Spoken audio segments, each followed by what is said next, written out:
ولم أخطئ بدربي لبيتك جئت يا الله أتيت بثقل ذنبي ولم بسم الله الرحمن الرحيم. اللهم صل على محمد وآل Muhammed və accil fərəcəhum. Salam əziz və dəyərli izləyicilər, axşamınız xeyir olsun. Sizləri Hikmət Qapısı verilişində xoş gördük. Bugün də elhamdülillah həmişə olduğu kimi Hikmət Qapısı verilişimiz canlı yayımlanaraq dəyərli ustad və maraqlı bir mövzu ilə siz əzizlərin qonağıyıq. Bugünkü mövzumuz İmam Sadiq əleyhissalamın siyasi və ictimai həyatına bir baxış olacaq ki, əziz ustadımız bu haqda gözəl söhbətlər edəcək. İnşallah ki, bizlər də diqqətlə ustadın söhbətlərinə qulaq asarıq ki, imamımızın həyatından nisbətən qismən də olsa məlumatımız olsun. Bilirsiniz ki, imamət nübüvvətin davamıdır. Peyğəmbərlər necə ki, insanların bəşəriyyətin həm axirətini, həm dünyasını səhmana salırdılar. Eyni ilə imamət də o vəzifəni icra edir.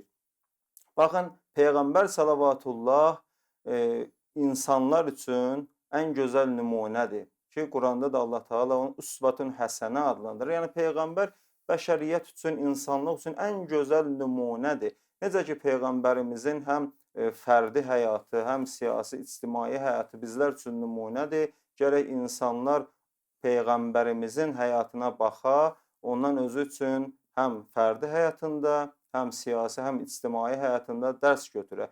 İmamlarımız da eyni ilə bu cürdür ki, onların həyatı da bizlər üçün nümunədir. Gərək bizlər Əhl-i Beytin, Peyğəmbərimizin, imamların həyatını oxuyaq, mütaliə edək ki, düşdüyümüz hər hansısa bir vəziyyətə, şəraitə uyğun çıxış yolunu rahat şəkildə tapa bilərik. Çünki imamlarımız hər bir, belə deyək də, anları bizim üçün nümunə olubdur. İstər fərdi həyatlarında, istər siyasi həyatlarında, istərsə də ictimai həyatlarında onların danışıqları, oturub duruşluqları bizlər üçün həmişə ən gözəl nümunə olubdular. İmam Sadiq əleyhissalamın da həyatı həqiqətən də çox maraqlıdır ki, insan imamın həyatını oxuyanda, mütaliə edəndə başa düşür, bilir ki, imam həqiqətən də İslam üçün, Peyğəmbərimizin gətirdiyi din üçün çox zəhmətlər çəkibdir. İnşallah əziz ustadımız bu haqda geniş və ətraflı məlumat verəcək. Hörmətli izləyicilər, ustadımızı təqdim etməzdən öncə bir daha diqqətinizə çatdırmaq istəyirəm ki, suallarınızı və təkliflərinizi bizi izlədiyiniz platformaların direkt və rəylər bölməsinə və ekranda gördüyünüz WhatsApp nömrəsinə ünvanlaya bilərsiniz. İnşallah ki, ustadımızın dəyərli söhbətlərindən faydalanmaqlardan ötürü digər müsəlman bacı qardaşlarla da bu videonu paylaşın ki, onlar da ustadın söhbətlərindən yararlansınlar inşallah. Verilişimizin bugünkü əziz, dəyərli qonağı Cənab Höccətül İslam Əlinur Əliyevdir. Salam aleykum ustad, axşamınız xeyir olsun, xoş gördük sizi. Aleyküm salam, hər vaxtınız xeyir olsun. Mən də sizi və əziz izləyiciləri salamlayıram. Aleyküm salam. Təşəkkür ederim. Allah razı olsun ustad, biz təşəkkür edirik, dəvətimizi qəbul etdiniz, zəhmət çəkib gəlmisiniz, Allah razı olsun sizdən. Ustad, elə əvvəldə də qeyd etdik ki, mövzumuz məlumdur, İmam Sadiq əleyhissalamın siyasi, ictimai həyatı haqqındadır. Ki, zəhmət olmasa bizə deyərdiniz ki, imamın zamanı, yaşadığı dövran necə bir zamanı idi? Yəni, imam o yaşadığı zamana uyğun necə bir siyasət işlətdi, necə rəftar etdi ki, həm dini hifz etsin, həm tələbələr yetişdirsin və s. bu kimi digər şeylərdən inşallah danışardınız ki, bizlər də məlumatlanaq. Bismillahirrahmanirrahim. Sallallahu ala Muhammedin və alihi tahirin. Təşəkkür edirəm Mürtəzə qardaş. Elə məhz bir neçə gün sonra, yəni Şəvval ayının 25-i İmam Sadiq əleyhissalamın şəhadət günüdür. Yəni bir neçə gün sonra olur. Elə buna görə də başda İmam Zamağı olmaqla bütün Əhl-i Beyt aşiqlərinə, İmam Cəfər Sadiq əleyhissalamın ardıcıllarına başsağlığı diləyirik. hicrətin 148-ci ilində Həzrət İmam Sadiq əleyhissalam Şəvval ayının 25-də Mənsur Dəvaniqi tərəfindən zəhərləndirilib şəhadət çatır. İmam Sadiq əleyhissalamın zamanı ondan öncəki və ondan sonraki imamların zamanına baxdıqda bütün o imamlardan, bütün o məsumlardan fərqli bir zamandır. Bəli. İstisna olunan bir zamandır ki, İmam Sadiq əleyhissalamın vaxtına düşüb və imam da ondan yetərincə istifadə edib. Zamanın bu fərqliliyi yaxşılıq cəhətdən deyirik. Yəni imam üçün olan fürsət cəhətdən deyirik. Ki imam elə bir zamanda yaşayırdı ki, Əməvi hakimiyyətinin sonları idi. Artıq o illərlə zülm eləyən Əhl-i Beytə olmazın zülmləri göstərən İmam Hüseyn əleyhissalamın şəhadətinə səbəb olan, Mədinə cəmaatını qırıb dağıdıb məhv eləyən və özündən müxtəlif formada zülmlər nümayiş etdirən Əməvilərin artıq sonları idi. Bəli. Əlbəttə ki, İmam Sadiq əleyhissalam təqribən 5 Əməvi xəlifəsinin zamanında yaşadı və 2 Abbasi xəlifəsi. Əməvilərdən sonra Abbasilər gəldilər hakimiyyətə. Deməli, Əməvi xəlifələrindən ən pislərindən Hişam ibn Əbdülməlik, Əbdülməlikin oğlu Hişam, Vəlid ibn Yazid, Yazid ibn Vəlid, İbrahim ibn Vəlid və Mərvan ibn Muhammed ki, Mərvan-ı Himar kimi tanınırdı. Bunlar Əməvilərin xəlifələri idi. Allah lənət Və etsin. Abbaslardan da Əbul-Abbas-ı Səffah, Qaniçən və Mənsur Dəvaniqi. İmam Sadiq əleyhissalam bu zamanından çox gözəl istifadə elədi. İmam Sadiq əleyhissalamın zamanında artıq Əməvilər yavaş-yavaş zəifləyirdilər. Hişam ibn Əbdülməlik dünya malına həris bir şəxs idi. Öz bütün xəzinələrini doldurmuşdu var dövlətlə. Şamda çoxlu xəzinələri, varları, dövlətləri var idi. Ondan əlavə İslam hakimiyyətinin dörd bir yerində ki, onda İslamın hakimiyyəti çox böyük bir ərazilərə, bir tərəfdən İspaniyaya, bir tərəfdən Afrikanın qərb və şimal tərəfinə, bir tərəfdən Orta Asiyaya, Türkiyəyə, Azərbaycan, İran, İraq, bütün bu yerləri İslam hakimiyyətinin əraziləri altında idi və bunların ən yaxşılarından istifadə edirdi. Məlum olduğu kimi Məkkə, Mədinə səhralı olduğu üçün Kufə o zaman da çox gözəl yerlər idi. Çoxlu orada münbit torpaq olduğu üçün hər şey bitirdi. Xəlifə də öz bütün belə deyək, əkinçiliyini salmışdı Kufəyə və oradan mal ələ gətirirdi. Yəni belə deyək, başı qarışmışdı dünyaya. Dünyaya başı qarışdığı üçün İslam hakimiyyətindən xəbərsizdir. Baxın, düzdür, Əməvilərdir. Biz bir mömin kimi, bir müsəlman kimi tarixə baxanda lənətləyirik Əməvilər, Abbasilər. Niyə? Çünki Allahın yer üzündə olan xilafətini qəsb eləmişlər. Amma xarici ölkələrin baxışı bizim kimi deyildi. Onlar İslam kimi baxırdılar. Deyirlər İslam və İslamın da belə zəifləməsi, müsəlman ölkəsinin zəifləməsi bu İslamın zərərinə idi hər cəhətdən. Həm mənəvi cəhətdən, həm maddi cəhətdən, həm güc cəhətdən zəifləyirdi. Ustad, bax şimdi bir sual vermək istəyirdim. Qeyd etdiyiniz bu Əməvi hakimiyyətinin süqutu və Abbasi hakimiyyətinin başlanğıcı İmam Baqir əleyhissalamın da zamanına düşürdü, ya necə? Yoxsa Xeyr, İmam Baqir əleyhissalam tam olaraq Əməvilərin hakimiyyətində yaşadı və Əməvilərin hakimiyyətinin son vaxtları idi. Amma əsas düşdü Əbdülməlik ibn Mərvanın və Hişam ibn Əbdülməlikin zamanına ki, Qaniçən hakimlər idi. yəni onlar Amma o zamandan Abbasilər sülaləsi var idi və artıq istəyirdilər nələrsə yerinə yetirsinlər. Amma tam olaraq Abbasilərin qiyamı və bunların arasında olan çəkişmələr, mübarizələr və Abbasilərin Əməvilərə qalib gəlməsi İmam Sadiq əleyhissalamın zamanına təsadüf elədi ki, İmam Sadiq əleyhissalam İmam Baqirin şəhadətindən sonra hicrətin 114-cü ilindən 34 il ta 148-ci ilə qədər Bəli. imamlıq elədi. 34 ilin təqribən yarısı Əməvilərin zamanında, yarısı Abbasilərin zamanında idi. Bəli. 16 ili, 18 ili. 18 il Əməvilərin zamanında, 14 ili Abbasilərin zamanında idi. Ona görə də 7 dənə xəlifə olub imamın zamanında. Bu xəlifə gəlib, o biri gedib. Baxın, mübarizə və bəhs nədən gedir? Çox mühüm, diqqətli və şirin bəhslərdir ki, birbaşa istəyirəm müqəddiməsiz mən bəhsə daxil olum.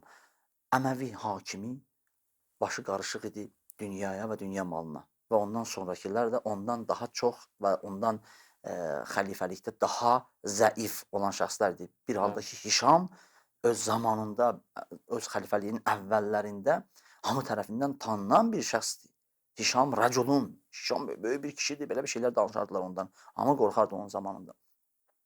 Amma yavaş-yavaş İslamın içində olan bəzi üsyanlar, bunlara qarşı olan bəzi üsyanlar baş verdi. Bunların da düzdür, bu üsyanları hamısını yatızdırırdılar. Üsyanlar məğlub olurdu. Amma bu üsyanlar səbəb olur ki, bunların başı qarışsın bu üsyanlara və imam bu fürsətdən istifadə elədi. İmam nə işlər gördü, biz ondan danışaq. İmam üç tərəfli, üç yönlü iş görürdü. Bir yönlü imamın elm və alim yetişdirməkdir. Dərs demək, tədris eləmək, alim yetişdirmək. Yazırlar ki, 20.000 imamın şagirdi olmuşdu müxtəlif zamanlarda. Eyni anda 4.000 şagirdi vardı. Bu qəhətdən. Bir yönü bundan ibarət idi. Bir yönü də imamın siyasi hərəkətləri idi. Siyasi işlər görürdü.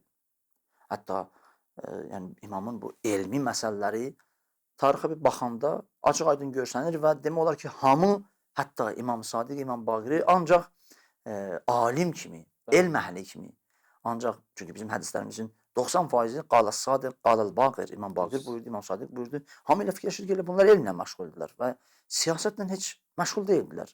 Heç bir siyasi işləri yox idi. Amma tarixə biraz diqqətlə baxanda görürsən ki, bəli, imamın siyasi fəaliyyətləri də vardı, yerində idi. Amma üçüncü bir fəaliyyəti vardı imamın ki, görsənməyən fəaliyyət idi. Və elə görsənməməli idi. Çünki görsənsəydi, davam edə bilməzdi.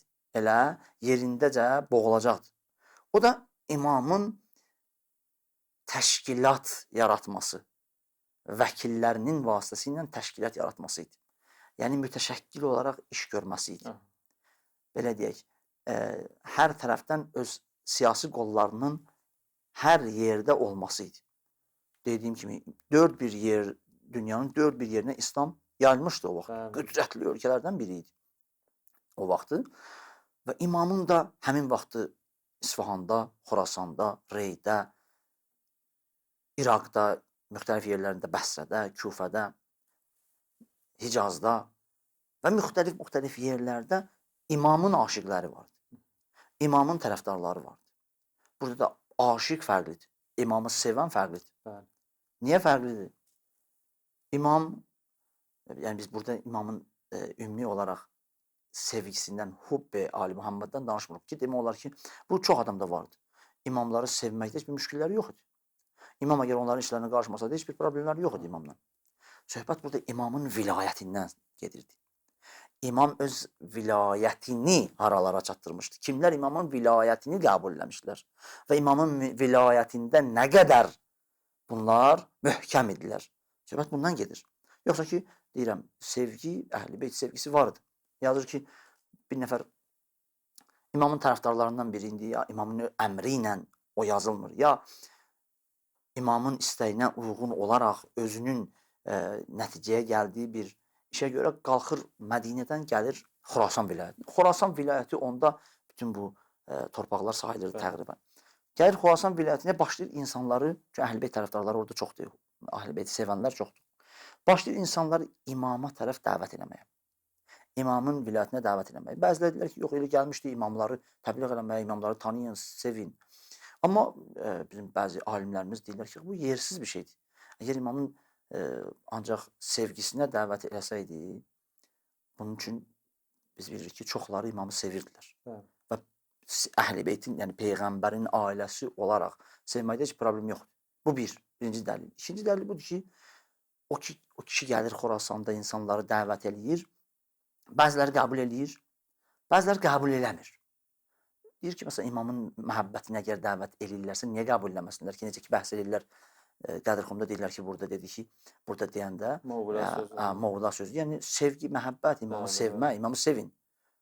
Bu onu göstərir ki, bəs deməli, sevmək desəydi qəbul edərdilər, Peyğəmbər deyib sevindi mənim ailəmi. Bir də üçüncü qövm vardı ki, bunlar mütəvəqqif oldular, qaldılar, heç bir tərəf oldular. Dedilər, yox, biz nə qəbul edirik, nə də qəbul eləmirik. Yəni, nə imama arxa çeviririk, ona düşman oluruq, nə də onun vilayətini qəbul edirik, gəlir ona tərəf. Xüsusən deyir, bax, bu söz, bu onu göstərir ki, sevgidə belə bir şey yoxdur ki, nə sevirəm, nə sevmirəm. Ya həmin şəxsi sən sevirsən, onun qəlbində ona qarşı məhəbbət var, ya yoxdur. Yəni, orta bir şey, bir tərəf bir şey yoxdur burada. Bu şəxs, bu üç qövmin hərəsindən bir nümayəndə götürür, aparır Mədinəyə imamın yanına. İmam Sadiq Əsəmin yanına. İmam Sadiq onlarla danışır, bu üçüncü, bu bir tərəfə sual verir ki, niyə bir tərəfsən? Bu özü də bir dəlildir. Ki, imam ondan soruşur, niyə bir tərəfsən? Yəni, niyə mənim vilayətimi qəbul etmirsən? Bəhs burada vilayət gedir. Yoxsa imam ona sual verir ki, mən niyə sevmirsən? Ya sevirsən, ya niyə sevmirsən? Yeri yoxdur ki. Yeri yoxdur. Bəhs burada mühüm məsələ imamın vilayətidir və insanları imamın vilayətinə dəvət eləmək. Ki, bu da çox mühüm məsələlərdən ki, istəyirəm buna əsas işarə edeyim və Qaim-i Ali Muhammed məsələsinə xüsusi olaraq işarə edeyim. Baxın, bizim bu elə işarə elədiyim kimi Qaim-i Ali Muhammed kəlməsi ki var, biz indi hal-hazırda bu kəlməni istifadə eləyəndə zehnimiz gedir İmam Zaman Ağaya tərəf. Ki, İmam Zaman Ağa Qaim-i Ali Muhammeddir, Ali Muhammedin qiyam eləyənidir və Ali Muhammedin onlara olunan zülmün qisasını alandır və hakimiyyət, İslam hakimiyyətini yaradandır. Amma bəzi alimlərin nəzəri belə deyil. Nəyə görə? Əlimizdə olan bəzi dəlillərə əsasən qaim qiyam eləyənidir. Qiyam eləyən də ilk qiyam eləyən Peyğəmbərin özü idi. Peyğəmbər qalxdı, dini gətirdi, qiyam elədi. İslam hakimiyyətini yaratdı. Amma təəssüflər olsun, Peyğəmbərdən sonra bəzi dünyapərəstlər, bəzi imanı zəiflər bu məsələni, bu həqiqi vilayət məsələsini, o ki, qiyam olunub, hakimiyyət yaranıb, ilahi hakimiyyət yaranıb, onu yavaş-yavaş çəkdilər, apardılar başqa yönə, başqa tərəfə. Çünki Allahın əmri əvvəldən öz Peyğəmbərinə nə idi? İnni cailun fil ərzi xəlifə. Mən istəyirəm, yer üzündə sənə xəlifə qərar verim. Xəlifə nə deməkdir? Xəlifə harda olur? Xəlifə orada olur ki, bir hakimiyyət var. Hakimiyyət yəni siyasət. Yəni siyasi bir hakimiyyət var. Hakimiyyətin başında durandır, xəlifədir. Bir yerdə nə bilim kraldır, bir yerdə knyazdır, bir yerdə indiki zamanda məsələn dövlət başçısı, prezident, şah. Müxtəlif zamanlarda müxtəlif adları olub. Düzdür? Bu olub xəlifə. Bu dünyavi xəlifələr nə işlə məşğul oldular? Siyasi işlə məşğul oldular. Özlərinin vəzirləri olub, vəkilləri olub, belə deyək, Xarici İşlər Naziri, Daxili İşlər Naziri, müxtəlif işləri yerinə yetirən xüsusi bir siyasətə uyğun olaraq bir hakimiyyət yaradılıb, bir siyasi hakimiyyət yaradılıb. Zamanına uyğun, zamanına və məkanına uyğun olaraq və dövləti idarə edib və qanun yazıb. O siyasətinə uyğun bir qanun yazıb və o insanlar ki, həmin ölkədə, həmin məkanda yaşayıblar, həmin o qanunlar, bu nədir siyasət? Bu nədir siyasi hakimiyyət? Xəlifə də Allah deyir, inni cailun fil ərzi xəlifə. Mən yer üzündə istəyirəm, xəlifə səni qərar verim. Xəlifə, öz Peyğəmbərinə deyir. Bu ki, Adəm Peyğəmbərə deyir, bəzən biz oxuyanda Bəqərə surəsinin əvvəlində deyir ki, Adəm Peyğəmbəri Allah yerə göndərdi, Adəm idi, Həvva idi. Kimə xilafət olacaqdır? Kimə xəlifə olacaqdır? Harada xəlifəlik eləyər? Xilafət məsələsi o qədər əhəmiyyətli bir məsələ idi ki, hətta 2 nəfər olmağına baxmayaraq dedi ki, mən sənə xəlifə qərar verirəm hal-hazırda. Və ondan sonraki bütün peyğəmbərlərdə də bu xəlifəlik olub, amma bəzən öz zamanlarına uyğun bunu eləyə biliblər, bəzən eləyə bilmiblər, bəziləri öz məkanlarına uyğun eləyiblər, bəziləri də Həzrəti Yusuf kimi böyük bir yerdə ya Həzrəti Süleyman və Həzrəti Davud kimi məsələn müxtəlif bütün dünyaya hakimlik və Həzrəti Peyğəmbərdə də bu siyasi xilafət özünü göstərdi. Bəli. Gəldi Peyğəmbər hakimiyyət yaratdı. Hakimiyyət üçün bir mərkəz qoydu, məscid və müxtəlif sərkərdələr təyin etdi müxtəlif işlər üçün. Filan məsələn qoşunun başçısı filan kəs olmalıdır. Filan döyüşə gedəndə bayraq filan kəsdə olmalıdır. O əgər şəhid olsa filan kəs. Bunlar hamısı siyasi bir hərəkatdır. Bəs deməli Allahın məqsədi peyğəmbərlərini göndərməkdən yer üzündə siyasi bir hakimiyyət, ilahi bir xilafət, Allahın qanunlarına uyğun olaraq hərəkət edən bir xilafət yaratmaqdır. Bəli. Və bu da peyğəmbərlə gerçəkləşdi, amma dünyapərəstlərin vasitəsilə bu artıq yavaş-yavaş yolunu başqa tərəfə yönəltdi. 25 il Əmir-əl-Möminin xilafətdən uzaq saxladılar. Əmir-əl-Möminin sonra gəldi, İmam Həsənin sülhü, İmam Hüseyin Əsəlamın şəhadəti müxtəlif yönə gəldi, ta gəldi çatdı İmam Sadiq Əleyhisselamın zamanına. Ustad, bir sual vermək istəyirdim. İndi baxın, məxsusən də bəzi cəmiyyətlərdə belə bir şübhə yaradırlar insanlarda ki, din siyasətdən uzaqdır. Ki, istəyirlər bir növ bu yoldan insanları, yəni məxsusən dindar cəmiyyəti siyasi məsələlərdən uzaqlaşdırsınlar. Yəni bunlar siyasətlə elə həm dindarları da idarə eləsinlər, həm öz dünyəvi məsələlərində. Yəni bunlar nə dərəcədə düzdür bu məsələ? Yəni bu zəhmət olmasa Bu təfəkkür bilirsiniz də sekularizmin təfəkkürüdür. Və sekularizmin bu barədə müxtəlif nəzərləri var. Din dövlətdən ayrıdır, din siyasətdən ayrıdır, müxtəlif nəzərlərdir. Allahın müsəlman sekular olsa bir nəfər, onunla biz Quranla gələ danışıq. Əgər müsəlman olmayan qeyri-müsəlman sekularla gələ gətirək biz məsələn əqli dəlillərlə və ya onların kitablarına bəhs edək ki, uzun bəhslərdir. Müsəlman olanlara elə bu ayə bəsdir Bəqərə surəsində. Allah özü dedi ki, mən yer üzündə xəlifə qərar verirəm. Xəlifə nəyə deyilir? Niyə biz xəlifə deyirdik şahlar, xanlara? Falan xəlifə falan şeylədir. Xəlifələr nə işlə görürdülər? Hakim idilər. Allah da hakim göndərdi yer üzünə. Hakim nə edir? Hökmranlıq eləyir. Yoxsa ki, o dediyiniz məsələ, onlar uzun məsələlərdir, uzun bəhslərdir. Əsas məsələ budur ki, bəs Allahın yer üzündə, əgər Allah yer üzündə xəlifə göndəribsə, deməli, insanları yığıb onlara hakim olmağı, qanun yazmağı və bunu deyirlər siyasət. Əlbəttə, burada mənimdir ki, siyasət biz nəyə deyirik? İndi hər kəs gəlir, məsələn, bir etiraz eləyə, deyəcəklər, bunun danışdığı siyasidir. Xeyr, o etiraz siyasət deyil ki. Siyasət başqa bir şeydir. Danışdığım şey bundan ibarət idi ki, bu siyasət ki, Peyğəmbər bunu gətirdi, gəldi, ta çatdı İmam Sadiq Əleyhisselama, ta davam elədi İmam Həsən Əskəri Əleyhisselama qədər, qeybəti sonraya qədər. Bu, təqribən hicrətin 10-cu ilindən hicrətin 260-cı ilinə qədər 250 il ömr elədi. Təsəvvür edin, bu siyasi fəaliyyətlər Peyğəmbərdən ta İmam Zaman ağanın qeybəti sonrasına qədər. Bu siyasi fəaliyyətlər müxtəlif zamanlarında, müxtəlif formada fəaliyyətləri 250 il ömr elədi. Həzrət Ayətullah Xameneyi ağa kitab yazıb, 250 yaşlı insan. Burada o qədər gözəl bunu gətirib. Siz fərz edin ki, bir insan 250 yaşında belə bir insanı fərz edin.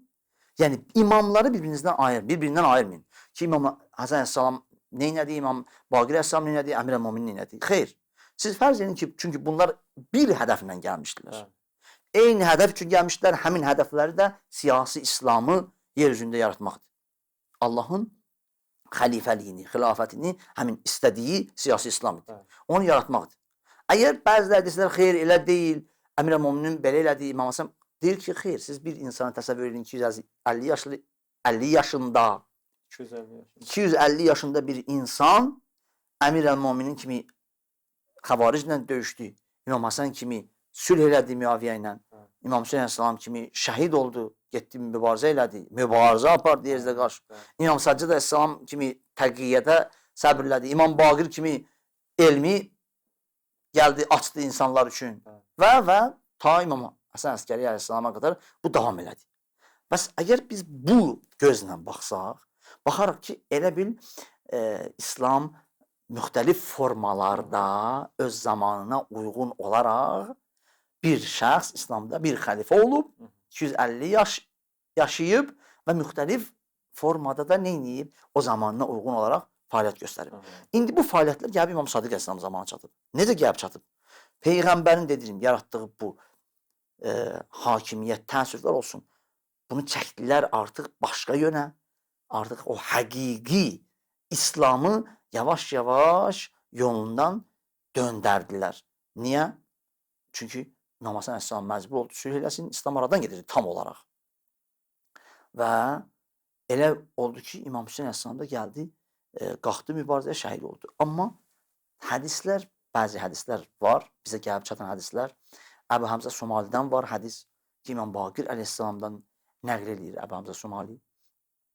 İmam Baqir Əleyhisselam deyir ki, Peyğəmbərin o hədəfi ki var idi, sonradan yolunu onu döndərdilər. O hicrətin 70-ci ilində yenidən qiyam olmalıydı. Hicrətin 70-ci ilində qiyam eləyən olacaqdı Qaimi Ali Muhammed. Qiyam edib həqiqi İslamı yaradacaqdı. Kim idi o? İmam Hüseyin Əleyhisselam. Amma Kərbəla hadisəsi baş verdi. Hicrətin 61-cində İmam Hüseyin Əleyhisselam şəhid oldu deyə bu qiyam təqribən 140-cı hicrətin 140-cı ilinə qədər gecikdi. Hicrətin 140-cı ilində kimdir? İmam Sadiq Əleyhisselam. Bəs İmam Hüseyin Əleyhisselam gərək bu işi görəydi, amma qalxdılar İmam Hüseyin Əleyhisselamdan beyət istədilər, İmam Hüseynin qabağını aldılar və onlar ki İmam Hüseyin Əleyhisselama beyətləmişdilər, təəssüf olsun beyətindən döndülər, İmam qaldı tək və şəhid oldu. İmam şəhid olandan sonra İmam Səccad Əleyhisselam artıq 3-cü qiyam üçün Peyğəmbər, İmam Hüseyin və İmam Sadiqin qiyam, 3-cü qiyam üçün başladı planlar qurmağa və şəbəkə yaratmağa. Həmin o təşkilatçılığı yaradan İmam Səccad Əleyhisselam oldu. Çoxları İmam Səccad Əleyhisselamın həyatından xəbərləri yoxdur. Elə bilirlər İmam Səccad Əleyhisselamın həyatı elə səhifə-i səccadiyədən və hüquq rüsalasından ibarətdir. İmam Səccad Əleyhisselam ancaq atası üçün ağlayırdı, Əhl-i Beyt şəhidləri üçün ağlayırdı və dualar oxuyurdu və bir də haqlardan, hüquqlardan danışırdı. Bunlar yerində idi. Halbuki imam yəni gizlin təşkilat qururdu. Halbuki imam öz həqiqi o bəs deməli bu orada 250 yaşında olan insan özünü orada göstərir. Yəni mən elə bir ki fərz eləyin o insan 50 il bundan qabaq bir işlə məşğul idi. Qabağını aldılar, bu işi görə bilmədi. 50 il sonra o hədəfindən sapmamalıdır. O hədəfindən dönməməlidir. Yenə o hədəf üçün çalışmalıdır. Şəraitə görə sadəcə. Ki bəli, mən eləyə bilməsəm də 50 il sonra yenə bu işi görə bilim. Fərz elə. İndi burada İmam Səccad fikirləşir ki, mən bu proqramı qurum ki, mənim nəvəm bu işi görsün. İmam Baqir Əleyhisselamdan Əbu Həmzə Somali soruşur. İmam Baqir Əleyhisselam deyir ki, bu olmalı idi, amma İmam Əleyhisselam şəhid oldu. Amma elə düşünürəm ki, əlin qoyur öz oğlu İmam Sadiq Əleyhisselam çiyninə, elə düşünürəm ki, bu cavan bu işi gerçəkləşdirəcək. Qaimi Ali Muhammed bu olacaq. Yəni Peyğəmbərin qiyam edəni, Ali Muhammedin, yəni Muhammed ailəsinin qiyam edəni İmam Sadiq Əleyhisselam olacaq. Əbu Həmzə deyir, sonradan bu hədisi mən elə İmam Sadiq Əleyhisselam özündən soruşdum, dedi ki, bəli, elədir və qərar idi hicrətin 140-cı ilində şəhadətindən təqribən 8 il qala. Mən neyim? Qiyam eləyim. Və qiyam eləyim və həqiqi İslam hakimiyyətini yaradım. İmam Səccad Əleyhisselam nə etmişdi ki, İmam Sadiq Əleyhisselam da onu İmam Sadiqin zamanında daha da güclənmişdi. Bayaq işarə elədiyim kimi İslamın dörd bir yerində imamların vəkilləri vardı. Vəkillər o vücuhat deyilər dində. Yəni xumsu, zəkatı, o dini məbləğləri, dini vergilər ki, müxtəlif formalarda xumslar var, zəkatlar var, məchul maliklər, yəni sahibi bilinməyən mallar var, bəzən bəzi sədəqələr var, rədd-i məzalım deyilən müxtəlif bəhslər var ki, sahibləri yalnız kimdir? Allah, onun Peyğəmbəri və Peyğəmbərin canişini. Onlar bunları yığırdılar.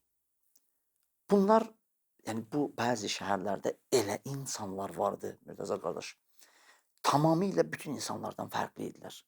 Bunların həyatı, fikirləri, yaşayışları, ailələri, övladları yalnız və yalnız Əhl-i Beytin vilayəti üçün düşünürdü.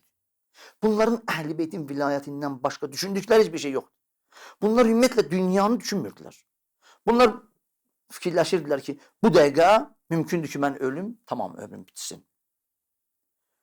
Bunlardan biri İmam Sadiq Əsəlam deyir ki, Yəbnə Rasulullah, əgər sən mənə desən ki, bu əlindəki almanın yarısı halaldır, yarısı haramdır, halal dediyin hissəni mən qəbul edəcəm, yeyəcəm və haram dediyin hissəni yeməyəcəm. Bu qədər sadiq. Təsəvvür edin, bir ağacdan bir məsələn alma var, yəni onun bir yarısı necə halal, necə haram ola bilər, nə qədər bağlıdır imama.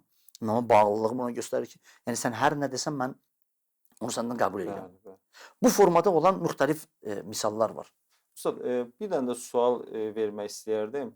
O ki, qeyd etdiniz ki, imamların hamısını elə bir 250 yaşlı bir insan kimi təsəvvür edək.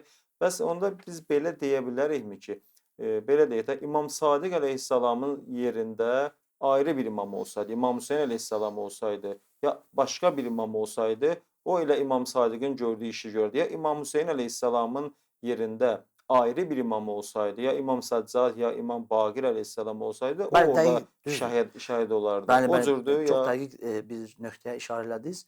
Elə bu misalı vurmaqda və 250 yaşında bir insanı deməkdə məqsədimiz budur. Kulluhum nurun vahid. Bunlar hamısı eyni nurdandırlar. Eyni hədəf üçün göndəriliblər, eyni işi görürlər. Sadəcə öz zamanına uyğun olaraq bu olub Əbu Abdullah el-Hüseyn, o olub İmam Hasan Əskəri əleyhissalam, o olub Əmir el-Möminin əleyhissalam. Bəli, zamanları dəyişsəydi, yəni şəxslər gəlsəydilər, həmin vəzifəni yerinə yetirirlər. Sadəcə zaman və məkana görə hər öz vəzifəsini yerinə yetirir. Bəzən məsələn iradlar olunub tarixdəki İmam Hasan əleyhissalam niyə qiyam eləmədi? İmam Hüseyin əleyhissalam qiyam elədi. İmam Hasan əleyhissalam qorxdu, məsələn, nəuzubillah, məazallah, sülh elədi. Xeyr. Əksi olsaydı İmam Hasan əleyhissalam şahid olardı. İmam Hüseyin əleyhissalam, çünki bunlar xüsusi bir proqramla gəliblər yer üzünə. Bunların proqramı Allahın onlara verdiyi o İslami xilafətdir. Həqiqi xilafətdir. Yəni, siyasi İslamdır. O siyasi İslam üçün nə gərəkdir, hansı zamanda, hansı məkanda onu yerinə yetirirlər. Bunun üçün imam həmin bu dediyim şəbəkəni yaratdı. Bu şəbəkə o qədər bir-birlərindən əlaqəli idilər. Şəbəkədə də məqsəd nə idi? Üzr istəyirəm, vaxtımızda 2 dəqiqə qalaq dedim bunu. Çox təəssüflər olsun, vaxtımız çox tez bitdi. Şəbəkə baxın bundan ibarətdir ki, müxtəlif məkanlarda imamın vəkilləri o yığdıqları o pulla əskərlər yığacaqdılar və imamın əmri ilə yığılacaqdılar Mədinəyə. O yığdığı o ordu ilə hücum edib Əməvilər xəlifəsini Şamda varlığına son qoyacaqdılar və sonra qayıdıb Mədinədə artıq İmam Sadiq olacaqdı nə? Xəlifə. Amma təəssüflər olsun, birdən-birə Abbasilər meydana çıxdılar. İndi bəzi tarixlər yazırlar ki, Abbasilər elə bunu bilirdilər, imamın bu proqramından xəbərləri vardı, bəziləri içəridən düşmənlər xəbər vermişdilər deyə tez meydana gəldilər ki, imamın planlarını pozsunlar. Və Abbasilər meydana çıxdı, Abbaslar Əməvilərlə döyüşdülər və sonra özləri artıq gücləndilər, gəldilər hakimiyyətə. Hakimiyyətə gəldikdən sonra artıq İmam Sadiq Əsəlamın proqramları, planları dəyişdi. Tam olaraq dəyişdi. Həmin o İmam Sadiq Əleyhissalam ki, Əməvilər zamanında insanları özünə dəvət edirdi. Müxtəlif yerlərdə var. Məkkədə, Minada, Ərəfatda çıxış edir, söhbət edir. Deyir, bu xəlifələr ki, siz onlara tərəf getmişsiniz, bu xəlifələr ki, onlara siz itaat edirsiniz, onlar həqiqi xəlifələr deyirlər, onlar yalancılardır, insanlara zülm eləyəndirlər. Həqiqi xəlifə bizik, bizə tərəf gəlin. Həmin o İmam Sadiq Əleyhissalam Abbasilər hakimiyyətə gələndən sonra proqramın o qədər çox dəyişir və təqiyyə ilə qabağa gedir ki, hətta səhabələrini özündən uzaqlaşdırır. Məktub yazır səhabələrindən bəzilərinə, bilir ki, onların içində casus var, yazır, məsələn, Züara kimi böyük bir şəxsiyyətə, öz böyük bir sahabasına lənət deyir orada. Ki, cəmaat şübhələnməsin Züarada. Bilməsin ki, Züara onun tərəfdarlarındandır. Ya məsələn, Zeyd-ül Dəhan adında şagirdi İmam Sadiq Əleyhissalamla əlaqə saxlamaq üçün, suallarını ona vermək üçün yağ satan, Dəhan yəni yağ satan.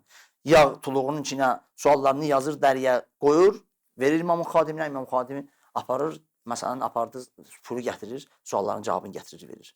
Bu formada çox çətin bir vəziyyətdə imam elə bir işlər görmüşdü ki, insanların məhəbbətini həmin o bölgələrdə olan şəxslərin məhəbbətlərini özünə o qədər cəlb eləmişdi. Bir nəfər Xorasandan gəlir imamın yanına, gəlir deyir ki, Xorasanda sənin 100 minlərlə qoşunun var, niyə qiyam eləmirsən? İmam deyir, yox, elə olmaz. Təkid edir. İmam deyir, yox, hey düşür aşağı. 100 mindən düşür, nə bilim, 80 minə, 10 minə. İmam deyir ki, 5 nəfər. 5 nəfər olsa, o həmin bu dastan məşhurdur da, təndirin qapısını açır Bəli, və bəli. deyir ki, daxil bura, daxil olmur, qorxur, daxil olmur. İmamın səhabələrindən biri deyir, daxil olur. Qapının təndirin qapağını da bağlayır. Bu hey deyir, imam danışır, bundan narahatmış ki, görək bu təndirdəki nə oldu. Sonra imam təndirin qapağını açır, sağ salim çıxır oradan. Deyir, bax, belə 5 nəfər əgər olsaydı, belə 5 nəfər olsaydı, başqa bir yerdə də var, qoyunların sayı qədər Südeyri Seyrəfiyyə deyir. Əgər o qoyunların sayı qədər deyir, mən saydım, gördüm 17 dənə qoyun var. O qədər deyir, mənim xalis adamım olsaydı, mən qiyam elərdim. Yəni imam demir ki, qiyam bizlik deyil, biz istəmirik qiyam eləyək. Siyasi hakimiyyətliyin burada da göstərir. Bəli, biz istəyirik qiyam eləyək. Amma belə sadiq adamlarımız olsun ki, biz qiyam eləyək. Təəssüflər olsun ki, vaxtımız Bəli, təəssüflər olsun, bəli, vaxtımız az olduğuna görə. Dərslərimiz qaldı, buyurun. İnşallah qismət olsa yenə gələn verilişlərimizdə bu söhbətlərinizdən istifadə edərik. Allah razı olsun. İndi isə icazənizlə izləyicilərimizin suallarını inşallah diqqətinizə çatdırmaq istəyirik. Deməli, Üstad, izləyicimiz yazır ki, salam, bilmək istərdim, Allah insanı cəhənnəmə salandan sonra cənnətə salacaqmı? Aleyküm salam, rəhmətullah. Bizim hədislərimiz var ki, bütün insanlar, hətta peyğəmbərlər belə cəhənnəmə daxil olub cəhənnəmdən keçəcəklər. Amma müxtəlif formalarda keçəcəklər. Bəzi insanlar və hətta məsələn peyğəmbərlər, imamlar cəhənnəmdən keçəcəklər, amma cəhənnəmi görməyəcəklər. Bəzi insanlar cəhənnəmdən az dadıb günahlarına görə. Günahları orada əriyəcək, aradan gedəcək və behişdə daxil olacaqlar. Bəzi insanlar günahlarına görə cəhənnəmdə biraz əzab onlara veriləcək və sonra behişdə daxil olacaqlar. Bunlar çox dərin bəhslərdir. Çünki Qur'anın dediyi xalidinə fiha, əbədi olaraq orada qalacaqlar. Behiş haqqında da var, cəhənnəm haqqında da var. Bunu göstərir ki, ola bilər müvəqqəti yandırılıb behişdə daxil olacaqlar günah. Çünki o həqiqi cəhənnəmə daxil olan oradan çıxmayacaq ki, onlar da Allaha şərik qoşanlar. Quran buyurur ki, bütün günahlar əfv olunacaq, ancaq şirkdən başqa. Gözəl nöqtəyə qeyd etdiniz. Bəzən də hətta bəzi alimlər də arasında belə bir söz var ki, hətta orada xalidinə fihə əbədə sözü gələndə deyə bu şəxslər artıq orada əbədi qalanlardır. Yəni bunlara qurtuluş yoxdur. Müxtəlif nəzərlər var da bu arada. Bəli, gözəl izah etdiniz, Ustad. Allah razı olsun sizdən. Ayrı bir sual da var. Deməli, izləyicimiz yazır ki, Ustad, salam, hər vaxtınız xeyir. Aleykümselam. İsmaili firqəsi barədə məlumat verərdiniz, imkan varsa. Firqələr barəsində danışsaq çox uzun bəhs olacaq. İsmaili Zeydi firqəsi, İsmaili firqəsi təqribən elə İmam Sadiq əleyhissalamın zamanındadır və İmam Sadiq əleyhissalamın oğludur İsmail. İsmail İmam Sadiq əleyhissalam o qiyam eləyir, şəhid olur. Zeyd qiyam edir, şəhid olur. İsmail haqqında da var ki, İsmail dünyadan gedir, İmam Sadiq əleyhissalam özü onun dəfn edir. Dəfnində iştirak edir, açıq aydın ki, qoy bilsinlər ki, öldü. Amma təəssüflər olsun, yenə də onun tərəfdarları, onun ətrafında olanlar deyirlər ki, İsmail ölmədi, qeybə çəkilib. İsmail firqəsinin əqidəsi bundan ibarətdir ki, İsmail ölməyib, qeybə çəkilib və gələcək. Bunlar buradan ayrıldılar. Bəli, bunlar buradan ayrıldılar. Çox gözəl. Deməli, ayrı bir sualımız da var ki, izləyicimiz yazır, axşamınız xeyir. Tanımadığımız bir insanın ördəyi qapıya gələndə onu ehsan eləyib məscidə və yaxud da bir qonşuya versək, o haram olurmu? Mən deyirəm haramdır, deyirlər yox, sənindir, kəs ye, yəsi yoxdur. Aleyküm salam, rəhmətullah. Ümumiyyətlə, bir şeyi əvvəldən deyim, bu sualdan əlavə. İnsan başqasının malı ilə ehsan verə bilməz. Deyir, xəlifənin cibindən bağışlayıram. başqasının malı ilə insan özünə dost tapa bilməz. Bu ehsan da Allaha yaxınlaşmaqdır. Bəli. İnsan başqasının malı ilə, yəni başqasının malısa mənim deyirlər qəsbidir, haramdır. Haramdır. Haram malla mən Allaha yaxınlaşa bilmərəm. Təqərrub, qürbətə Allah, Allaha xatir iş görmək, yəni Allaha yaxınlaşmaq. Amma Allahın icazə vermədiyi şeylə Allaha yaxınlaşmaq olmaz. Bunlar paradoks olan şeylərdir. Amma bu bir şər'i məsələdir. Təqribən tapılan malın hökmüdür. Yəni bir şey itib, onu tapmaq. Tapılan malın hökmü çox çətindir. Yəni sən bir yerdə bir mal tapdın, əgər onu götürdünsə, gərək müxtəlif zamanlarda onun Doz İlməz Məsail kitablarına baxsınlar, Risala kitablarına baxsınlar. Hər müştəhidin özünün orada nəzəri var ki, müxtəlif zamanlarda gərək gəlsin bir ayın içində, bir neçə ayın içində, gündə nə qədər, həmin o yerdə qalsın və səsləsin, çağırsın. İndi bugün məsələn müxtəlif formalarda bu axtarış davam edə bilər. Mütləq deyil. O formada zənglər və başqa formalarla hətta sosial şəbəkələr var. Ördəyinin şəklini qoyacaq sosial şəbəkəyə ki, belə bir ördək tapılıb. Məsələn, ta ki naümid olar Mürtəza müəllim. Naümid olar ki, mən bunu artıq sahibin tapa bilmədim. Naümid olduqdan sonra elə bilər onun kəsib özü yesin, yerinə o sahibinin adından onun pulu qədər sədaqə versin. Ya elə bilər onu kəssin, elə sədaqə versin Allah yolunda fəqirə, sədaqə də versin. Əs-sədaqatu lil-fuqara. Yoxsa ki elə sədaqə hər kəsə verilmir. Məsələn, kəssin məsciddə ehtiyaclı olmayan insanlara versin. Yox, ehtiyaclı insanlar, sədaqə fəqirlər, ehtiyaclı insanlar üçün. Gözəl izah etdiniz Üstad, Allah razı olsun. Başqa bir sual da var izləyicimizdən. Deməli, izləyicimiz yazır ki, Ustad, salam, aleykəssalam. Ustada sualım var idi. Yoldaşım bizimlə yaşamır. Başqa bir qadın var həyatında. Onu həyatımıza qaytarmaq üçün nə edə bilərəm? Aleyküm salam, inşallah dua edirik ki, qayıtsın həyatına da. Bunlar təəssüflər olsun indiki zamanda çox nə bilim, çox yayılan məsələlərdir, çox belə suallar olunur. Bunlar üçün biz də narahat oluruq. Əsas odur ki, xanım öz həyat yoldaşına qarşı hörmətsizlik eləməsin və onu həmişə sevdiyi kimi yenə də sevsin, ona qarşı məhəbbətin azaltmasın ki, yoldaşı ondan uzaqlaşmasın. Bəzən görürsən, bu işlər baş verir. Həyat yoldaşı kişi yəni gedib digər bir xanım alır, ikinci bir xanım alır. Ona görə birinci həyat yoldaşı ondan ayrılır, uzaqlaşır, onunla yaşamaq istəmir. Bu iş görməsinlər. Bu işi görməsinlər, düzdür. Kişi gərək bunlara diqqət eləsin. Öz həyat yoldaşının ikinci ailə qurmağına görə bəzən deyirlər, məsələn, müstəhəbdir. Hətta bu müstəhəbliyi çox müştəhidlər qəbul eləmirlər. Deyirlər, müstəhəbdir, gedirlər, ikinci xanım alırlar. Amma ikinci xanım almağın nəticəsində öz birinci ailələrini dağıdırlar. Gözəl, mehriban ailələri var, övladları var. Onu dağıdırlar ki, məsələn, gedib müstəhəb iş görmək istəyirlər. Xeyr, bu müstəhəb iş deyil. Hətta bunun nəticəsi haramlığa gətirib çıxardır. Buna diqqət eləsinlər. Həyat yoldaşlarının çalışsınlar, qəlblərini razı salsınlar, əgər bu işə ehtiyac varsa ikinci ailəyə, ikinci həyat yoldaşlarına. Xanımlar da buna görə ailələrini dağıtmasınlar. Buna görə övladlarını atasız böyütməsinlər. Çünki bundan sonra da başqa digər fəsadlar gəlib meydana çıxır. Ona görə də həyat yoldaşlarından ayrılmasınlar, həyat yoldaşlarına hörmətlərini saxlasınlar, məhəbbətlərini göstərsinlər ki, həyat yoldaşı hey bu ikinci xanım gətirdiyinə görə birinci xanım ondan dalaşır deyə ondan uzaqlaşmasın. Yəni hər iki tərəf gərək bir-birini anlayışla başa düşə qarşıdır. Çarəsi yoxdur. Düz. İnşallah yaxşı olar. Allah bu izləyicimizin də kömək olsun. Tezliklə müşkilləri həll olar Allahın izni ilə. Ustad, ayrı bir sual da var izləyicimizdən. Deməli, yazır ki, izləyicimiz, salam, aleykəssalam. Haramla məkruhun fərqi nədir? Məkruh işi görmək olarmı? Haram elə əmələ deyilir ki, onu tərk eləməlisən. Yerinə yetirsən, günahı var. Məkruh elə əmələ deyilir ki, onu yerinə yetirsən, günahı yoxdur, cəzası yoxdur. Amma yerinə yetirməsən, savabı var. Yəni, yerinə yetirsən, problemi yoxdur. Bəyənilməyən bir işdir. Bəyənilməyən. Məsələn, at ətini yemək kimi. Bəyənilməyən bir işdir. Allah bəyənmir bu işi. Amma bu işi görsən, Allah bu işə görə sən üçün günah yazmaz, səni cəzalandırmaz. Amma bu işi tərk eləsən, savabı var.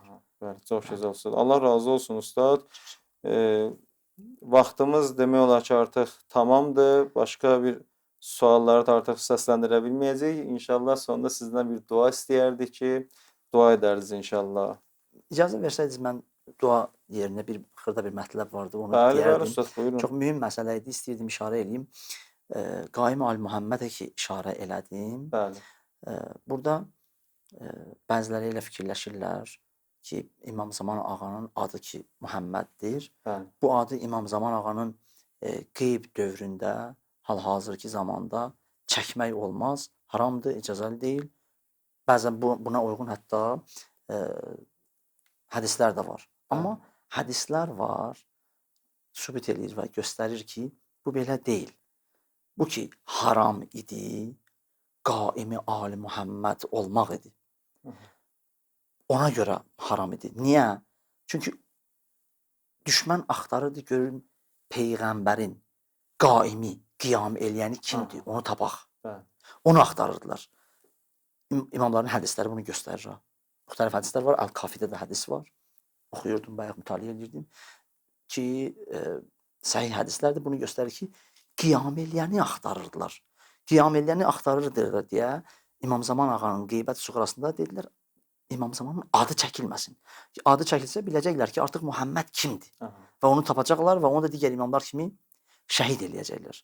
Ona görə yazırlar ki, o zamanda, hətta bu İmam Sadiq Əleyhisselamın zamanında da elə idi, digər imamın da zamanında elə idi. Amma İmam Zaman ağanın özünün adı Peyğəmbərin adıdır, künyəsi də Peyğəmbərin künyəsidir və onun adını çəkmək problem deyil ki, və dua da buyurdunuz ki, Allah inşallah İmam Zaman ağanın zuhurunu təcil etsin və bizi İmam Sadiq məktəbinin həqiqi davamçılarından və İmam Zaman ağanın həqiqi aşiq və əsgərlərindən qərar versin. Amin Allah inşallah. köməyiniz olsun. Allah razı olsun ustad. Çox sağ Çox təşəkkür edirik, minnətdarlığımızı bildiririk. Həm gözəl söhbətiniz üçün, həm də sualları gözəl şəkildə cavablandırdığınız üçün. Çox sağ olun, təşəkkür edirik sizə. Bəli, hörmətli izləyicilər, bu gün də bizə ayrılan vaxtın sonuna gəldik, çatdıq. Dəyərli ustadımızın gözəl söhbətlərindən faydalandıq. İmamımızın həyatı haqqında qismən də olsa məlumatlandıq. Allah and veririk izzətinə, cəlalına xatir. Bizləri son nəfəsimizə qədər Əhl-i Beyt əleyhimussalamın yolunda sabit qədəm qərar versin inşallah. Əziz tamaşaçılar, Allahın izni ilə gələn verilişlərimizdə görüşənədək sağ olun, salamat qalın.